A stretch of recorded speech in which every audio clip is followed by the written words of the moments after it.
I have painted a lot of things with spray cans in the past years, like bikes and helmets and also a lot of other things, but spray can manufacturers are crazy.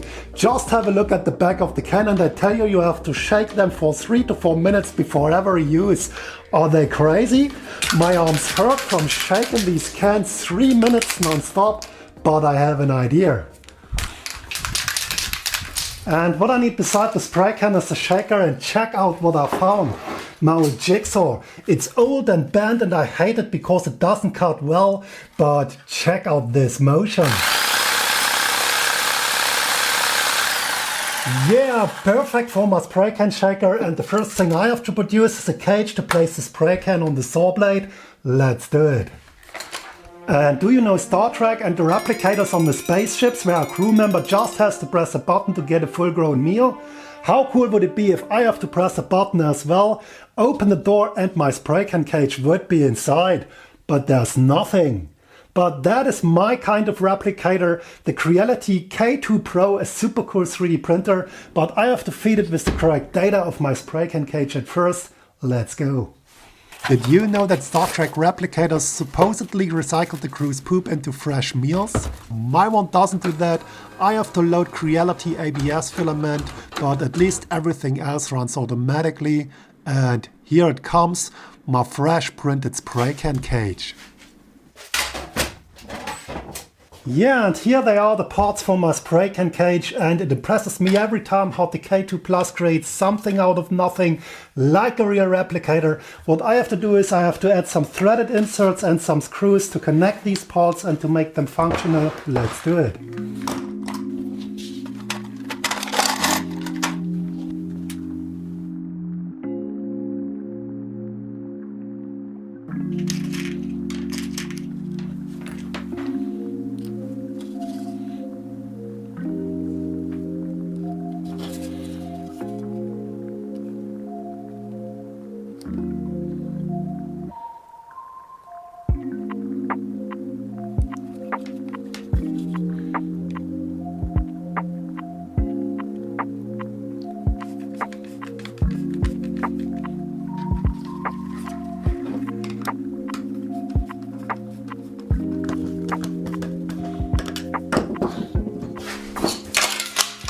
Yeah, the cage is done and it's looking pretty good, but the question is, how can I attach it to the jigsaw?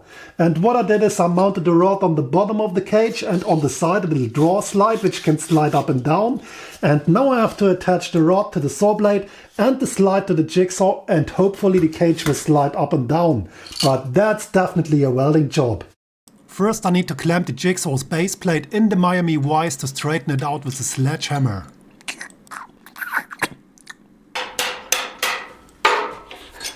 And then it's time for the fun stuff: grinding, welding, sparks flying and all the heavy metal work.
Welcome to Game or Shame, my new game show. There are exactly two possibilities. Either my construction will explode in 1,000 pieces or it will shake the spray can. Let's find it out. And let's push the trigger. Yeah, it shakes, but I don't want to push the trigger all the time, so I have to do also some electronics. I bought a vintage timer from a microwave. Check this out, that's so cool.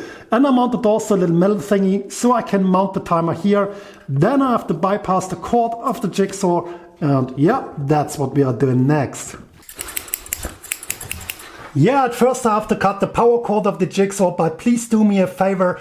Don't do the wiring if you don't know exactly what you are doing. We are not dealing with the weak 110 juice the Americans deal with. We are dealing with the real stuff, the 220, and that can rewire your heart in milliseconds and not in a good way, if you know what I mean. Okay? And I will mount also a longer power cord to the jigsaw, and to mount it on the jigsaw I printed this little clamp also with the K2 Pro. It's done in minutes and super easy. Now I can slip in the power cord, I can clamp it with 2 screws, and then I can mount it to the jigsaw. Super easy, and that is exactly what I love about 3D printing.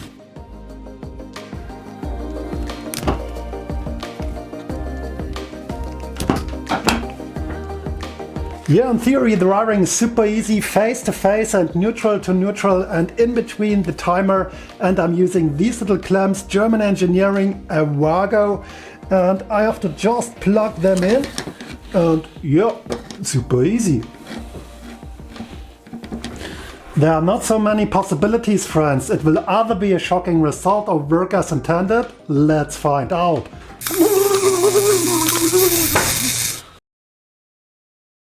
Joke.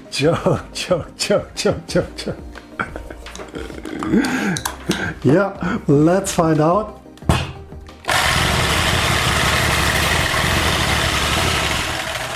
Perfect, but my machine looks a bit ugly, and that's what I have to solve next. And when we are talking about the K2 Pro, the real catch is the multicolor function. You can print up to 16 colors out of 4 CFS units connected in a row. And as some of you know, I'm a kid of the 80s and 90s, and back in the 90s, right before the millennium, any machine that was supposed to look high-tech had a 2000 in its name, whether it was a washing machine or a race car. So I call my machine the Can Shaker 2000 to bring back a bit of these old times. And of course I'm making the front plate colorful because that's what the K2 does perfect. And it's super easy to add colors in CREALITY print. I'm going with bold colors on the black faceplate. Check this out, friends. My faceplate, the Can Shaker 2000, printed with the CFS from CREALITY, multicolored. That's so cool. And the last thing to do is to thank you for your time. Thanks for watching. Check out the link in the video description underneath the video if you are in need for a high-end 3D printer, which can do also multicolor. Thanks CREALITY for supporting me with this project. And now it's time to shake some cans. See you in the next video. Goodbye.